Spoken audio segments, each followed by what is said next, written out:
Pass eqreb lejn proġett ta' titjib importanti fl-impjant ta' trattament ta' drenaġġ fiċ-Ċumnija fil-Mellieħa. Iffirmat uffiċjalment il-kuntratt ta' 33 miljun euro għad-disin bini testjaru li kummissjonar ta' dan il-proġett. Wara li ġiet assigurata l-approvazzjoni unanima tal-Awtorità tal-Ippjanar, il-proġett issa jinsab fl-istadju tad-disin. Wara t-tlestija ta' din il-fażi xogħlijiet mistennija jibdew fix-xhur li ġejjin.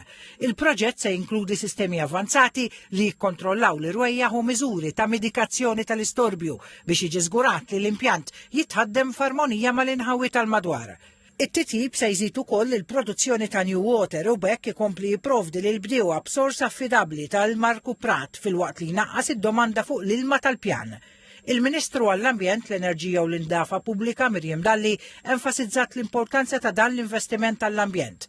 U qalet li l-proġett juri kif nistgħu ntejbu l-infrastruttura essenzjali tagħna filwaqt li nirrispettaw l-ambjent naturali. Qalet li bil-proġett jitnaqsu l-irwejjaħ u l-istorbju, jitħarsu l-komunitajiet tal-madwar u l-habitats naturali filwaqt li nipromuovu l-użu sostenibbli mill-ġdid tal-ilma.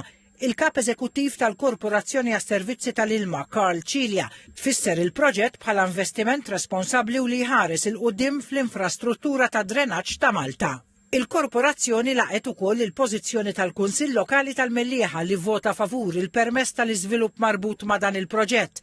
L-investiment jifforma parti mill-pjan ta' investiment nazzjonali ta' 377 miljun euro tal-Korporazzjoni għas-Servizzi tal-Ilma, immirat lejn it-tisħiħ tal-infrastruttura tal-ilma u ta' drenaġġ madwar Malta u Għawdex.